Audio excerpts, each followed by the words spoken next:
you can still hit simply because you have a lot of these. Nice heal, nice heal. Simply because we have the Nebula Power Punch. So this is it. This is it. Okay, okay. Hey, how's it going, everyone? Entropy here today with another video. Today we are going to be covering the second LJ build that is available currently in global. With set 12, we have the Raichain, the Schwarz. I still can't really pronunciate it. Schwarzschild. I'm just gonna go with that build. And personally, I do think that it's more aggressive. You have more effective locks mechanics, and you can pin your opponent down and just play really, really aggro. But if you do like the grindy game, if you do like more consistency, I definitely do recommend the Infinite Zero Dragon build. And I call it the Infinite Zero Dragon build. Sorry, I'm stumbling through my words.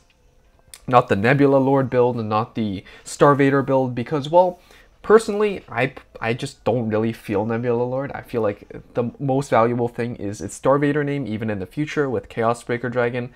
It countermaster 1 to lock, enables efficient skills, skill procking. For example, your Singularity Snipers can proc, your 8+3s your 8Ks can gain +3, and your 7Ks can +3 or whatever. But generally speaking, it doesn't really do much by itself. You're relying on your supports in order to do stuff.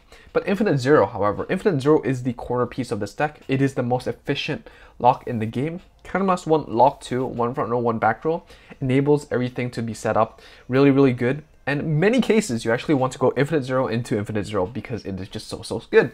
So I guess without further ado, let's just go straight into the list and start with the starter. One of the things that I found a lot of people were still testing, which I found really amusing, was Dusttail Unicorn. If you actually have any experience with Link Joker, at this point, right, we're like 3 weeks into the season, you will know that Dusttail Unicorn is absolute garbage, right? It's dumpster fire. You shouldn't play that. And I'm going to use strong language here because I am really adamant that if you play Dusttail Unicorn, you don't really know what you're doing.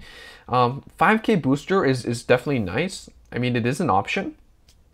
But other than being a 5k booster, Counterblast 1, shove it into Soul to lock a back row. Well, does that really help your game plan? Not really, right? Not really. One more thing is that it requires your opponent to already have a locked unit. So if your opponent already have a locked unit, whether that may be through, in this build, Infinite Zero, or probably Nebula Lord, well, just use Nebula Lord again. Why are you using Dusttail Unicorn, right? Anyways, let's actually go to the list. White Knight Fenrir is the starter of choice. Forerunner, when rolled upon, put into a Rigor Circle. Rigor Circle, at the end of the battle, this unit boosted a Limerick 4 unit, put this into your soul, and draw 1 card. Well, your deck doesn't really use the soul, but the deck does like the draw 1. The biggest difference between this build and the Raichain build is that the Raichain could miss, but, well, you get a 5k booster if you miss, and if you don't, well, you have odds of getting either a really good grade 2, Persona Blast grade 3, but it is at the end of the day adding a trigger to your hand, right? White Knight Fenrir, it's a bit slower. You plus later in the game, at least when you're grade 3, right? Because you don't really have limit break 4 units when you're grade 2 or below. But what it does is it just lets you shove it into your soul and draw 1. And it's simple, it's nice, and especially when the deck doesn't really have a lot of draw power, it's really, really valuable. We're going to be playing 4 PGs because you just play 4 PGs. There's no other option other than Prometheum right now, so there's that. We're still playing 4 Lanthanums. Lanthanum lets you build up those big columns. Because of the efficient locking, you will see this pump up in power more consistently in your later game, right? With your Nebula, if you counterblast 1, it becomes a 10k beater or a 10k booster.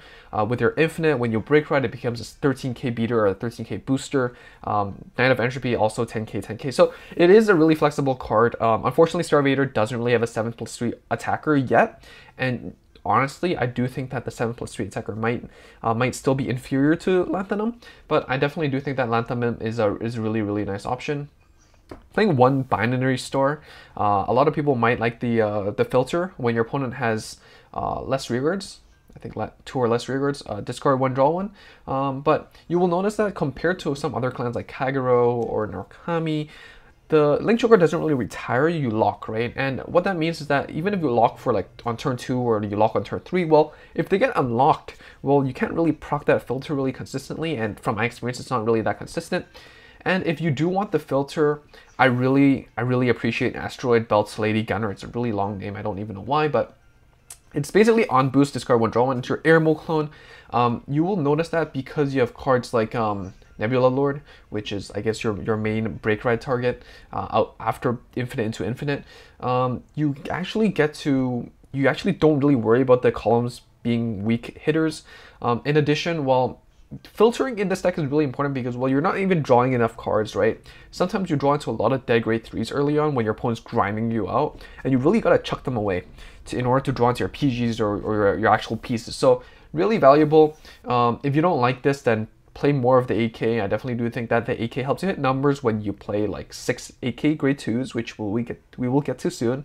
But so far so good. I think the filter is really nice. Even if you're hitting 14k, well, first attack is gonna definitely hit. Well, a cross ride unit even, but generally speaking, you're gonna hit, you know, into rearward anyways, or it's gonna be the first attack anyway. So it is fine as it is.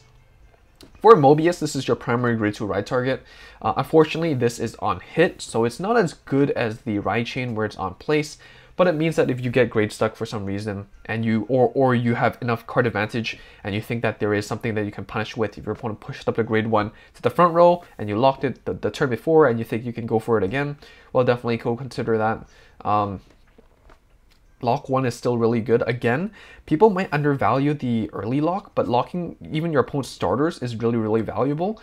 And a lot of decks right now are really starter centric, like grade 3 Searchers, or Claudus, or Linchus and stuff. And if you lock that, you kind of lock your opponent away from their early game plays, or locking your opponent away from consistent grade 3 and 4 plays. So really, still really good. I definitely do think it's still really good.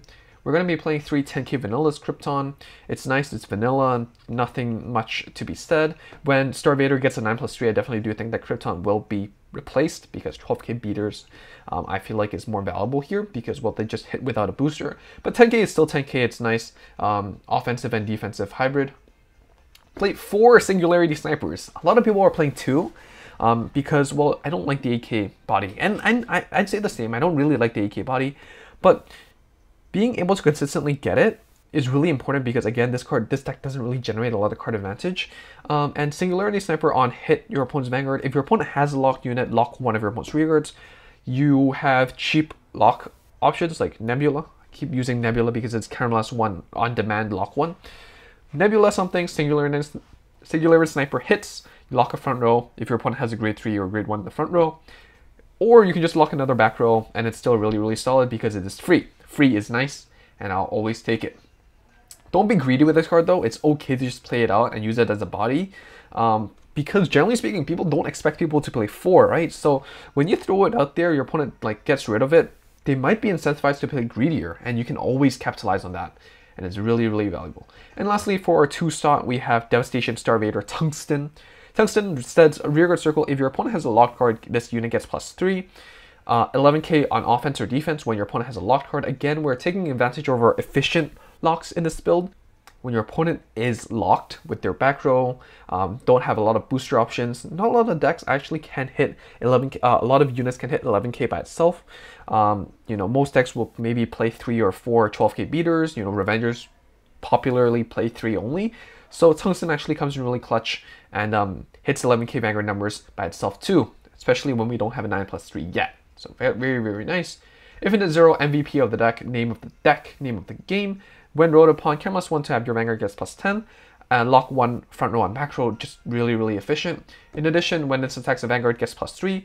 So when you have your Fenrir behind the Vanguard, it's a 19k column.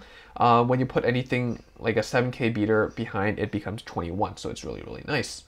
Nebula Lord.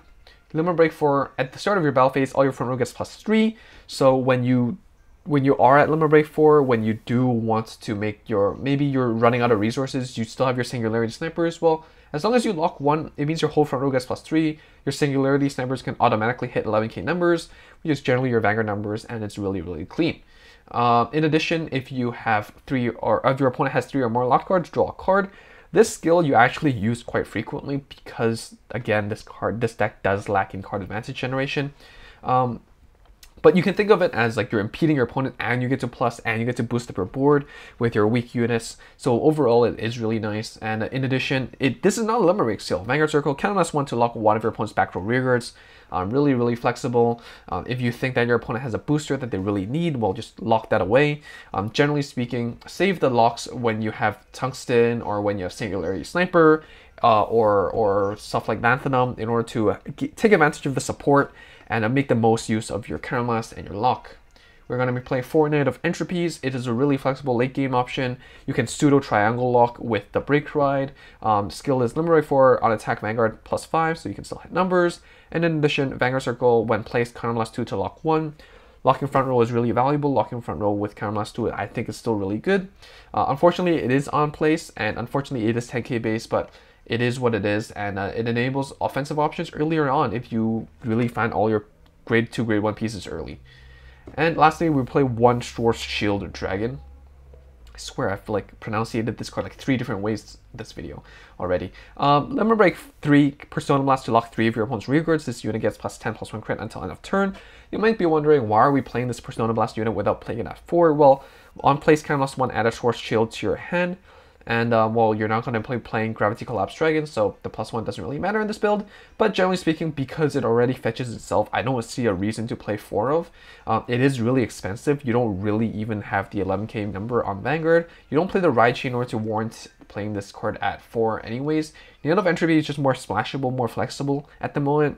And I definitely do think that Counterblast 2 to lock 1 is much more efficient than Counterblast 3 and conditionally already drew into 1 or Counterblast 1 additional in order to proc the triangle lock. I don't think that Short Shield should be in this Infinite Zero build. It should be in its own build, and that is just my interpretation of it. But I guess with that said, generally speaking, when you're a starter, I do like putting it behind the Vanguard because, well, you know, you're definitely going to run into grade 3, but most of the time you're not comfortable with putting a grade 3 into your front row rearguard circles, right? So because just of that, because it's just more consistent, that it's just more, the likelihood of having a Limit Break 4 unit in your Vanguard circle is just more likely than having a Limit Break 4 unit in your rearguard circle. Generally speaking, you put the Fenrir behind the Vanguard. In some cases, when you really want to filter earlier on, put the Lady Gunner behind the Vanguard is also viable. But generally speaking, just put this behind the Vanguard. Your Vanguard with Infinite is still going to hit 19. With Nebula, unfortunately, you're going to be hitting 15, but if you are going first, it's still going to be hitting nice numbers since your opponent's grade 2 is going to be only 10k at most. And then you put it into your soul, draw 1, and then replace that back row with a Lanthanum or a Binary Star in order to hit those 21k numbers, and it's really, really solid. So generally speaking, that is the deck. If you have any questions, let me know down below. If you have any other tips, comment down below, let me know, and we can talk about it. And I guess with that said, let's jump straight to a match and see how it goes in game. All right, so here we go with a match.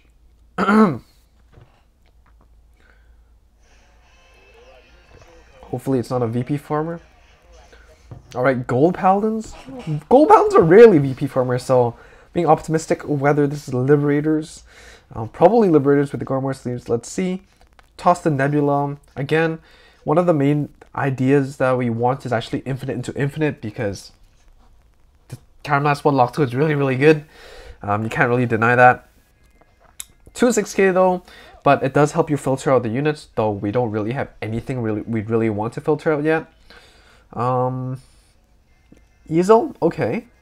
Surprising, but haven't seen an Easel in a while, but Easel is quite popular after set 15. So nearly set BT 14. Set 15 with Easel Scissors, definitely did see play in the championship. So if you are interested in that build, go check out the replays. Fenrir behind Vanguard is pretty standard. Just swing, no reason to commit the flipper yet. Of course, we're gonna whiff a heal right here. Pew pew, pew pew. Okay, low means expected because they're playing Ride Chain. Liberated Halo Shield though, so maybe they are playing Break Ride or not playing self damagers or something. We'll see. Low means. Okay, go into Easel.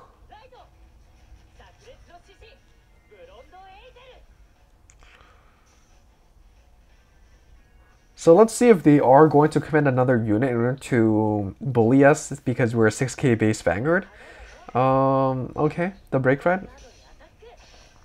And this is actually really good because like the next turn we can actually go into Mobius Breath on hit, lock the front row, grade 3. Heal, okay. Heal. Draw. Heal would have been nice, but we already saw one. Nice going, Entropy. Nebula is actually okay here. Definitely just go straight for the Mobius Breath. Yeah, Mobius Breath. Build a 16k column. Vanguard goes for 13. Lock front row, 16k. PG to the bottom. Unfortunate. Draw trigger. Yeah, and one thing that I didn't mention before is like these lock skills, it's automated. Mobius Breath at the very least. So what it means is that sometimes even if you do rather just hit it and then filter, you don't get that option. So just, I guess there is downsides with how the game is automated. It is just a design choice. Not really consistent though, so kind of iffy about that, but it is what it is. Probably the lock is more valuable anyways because we are behind on damage, and shutting down our opponent's column is more valuable. Crit, okay.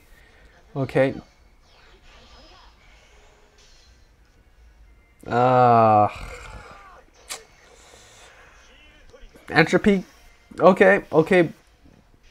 PG, not that nice. We already saw one go to the bottom of the deck. Can we recover from here? Obviously infinite, no questions asked. 16k column, call it the okay, call it the Singularity Sniper because we're just gonna bully the Spirit anyways. You're good first. Filter. First out the Mobius. We are at 4 damage already, so we're gonna keep the Nebula.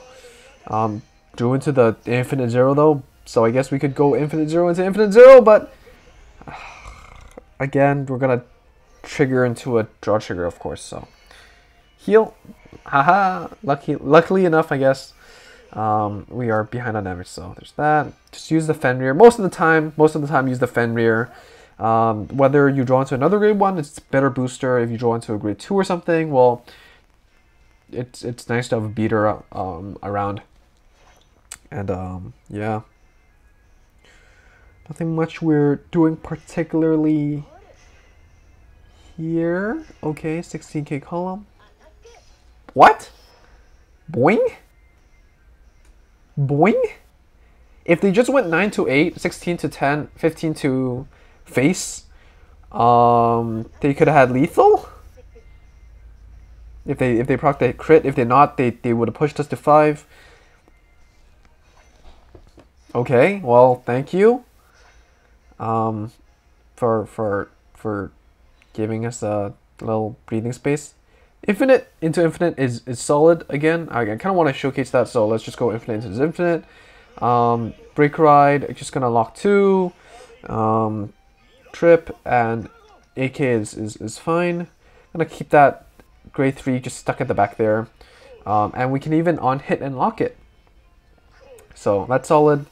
Build up your columns. Again, you know, these are 8Ks and 6Ks, not the most favorable numbers, but they still manage to hit, as you can see.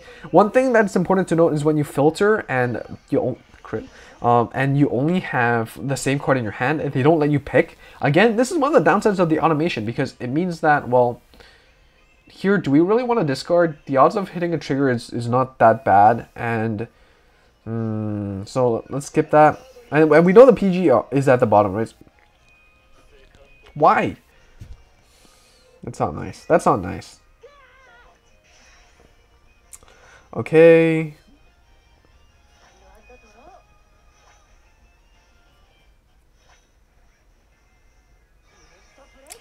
Easel.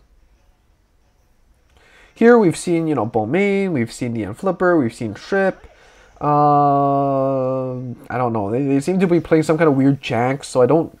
Not even like one thing that they could do is just go into Spirit or something, and that would be a.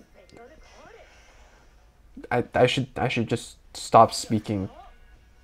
Just that's it. Commentary over. Again, probably searching for another Dendron or something, or maybe a more solid grade 2. Going for the Flipper, Sapphire. Flipper is an interesting choice. I don't really see this often, but I do quite like the idea of refilling your soul for more Dendron plays or Josephus plays, even. But unfortunately, it is not a Liberator, which does hinder it a bit. Another Spirit. Snipe. Okay. So if they hit double trigger, then it's GG for us. If they said a single crit, which they've shown plenty, it's GG for us. So let's grab trigger. Okay, that's PG. We still have a shot. We still have a shot. The Entropy again whiffs, but we've seen 3 of them so far. So nice cameo. Okay, Nebula. We're probably gonna go final turn here. Nebula, push up the, well, lock the Trip and the AK. Well, the grade 2 Spirit behind the Vanguard is stuck anyway, so, I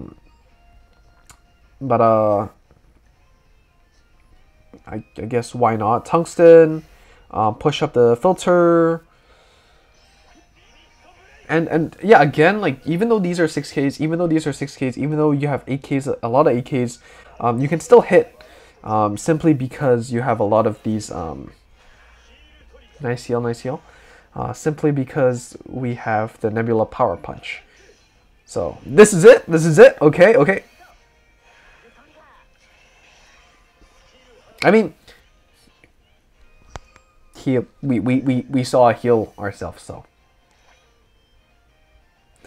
A bit rough, but positively, our opponent only has 1 counterblast left. So what that means is that they can easel into Spirit, but not be able to proc Spirit. Rewriting, no real reason. You don't really use the soul here. Domains. Can't hit numbers though, because our Tungsten's 11k. Boing! The boing again. Second boing in this game. Okay, boing. Boingo. Draw trigger. Of course, they're going to hit draw trigger. And PG at the bottom. So we saw PG before go to the bottom, but then they shuffled the deck with Easel, so stay on Nebula. We're just going to call stuff out. And we're just gonna go for game. No reason to. We're just gonna lock 2 cause why not? And no reason to call it the Nebula, because if our Singularity Sniper does hit, well, we get to discard the Nebula and probably draw into something else, right? So, and again, our 6K can actually hit numbers because Nebula does pump them up. Which is really solid. Save the Rigor Swing for last because we don't play jank and we play 9 draws, so we're more flexible with our attack order. And let's see if we can go for game. They have 2 PGs left. Solid, perfect. So I mean, as you can see, like overall the deck, the main thing I feel like is a lot of people don't really like the 6Ks or the 8Ks and stuff, and I feel you. I know, like the low power base does weaken your early game plays, but this deck is really like late game centric. You have a lot of filter cards in order to get rid of the cards you don't want, and pick up the cards that you want. A lot of your plays are on Limerick 4 turns when you Break Ride, when you Nebula, when you're Knight of Entropy late game. So the deck revolves around stalling and grinding through the game, unlike the Schwartz build, which is more aggressive. So if you do like the grindy control aspect, then this build is probably better for you. I think that definitely a lot of the slots like tungsten, for example, the 10K vanillas and the 8K vanilla, I think these slots are really flexible, but I really do like the filter, the 6K. If you don't like it, then play the 7K maybe. I definitely don't think that it's really that great because it's too situational, but if you like the 1K extra K body, then go for it. But for Singularity Sniper, I think it's really, really nice because you have such cheap locks. You can actually take advantage of the Singularity Sniper really, really well. We've seen how you can punish your opponent's greedy grade 3 or grade 1 front row plays. So I guess that is it for this video. If you enjoyed it, definitely help me out and go hit the like button. Subscribe if you haven't already to see more. I am planning to do a stream maybe on Friday, so I will confirm the time in the comment section down below if I do proceed with that. And we will be doing some gameplay and friend fights before I go try hard next week. So that is all for this video. Thank you all for watching. Hope you enjoyed. Stay safe, everyone, and I'll see you all soon. Bye.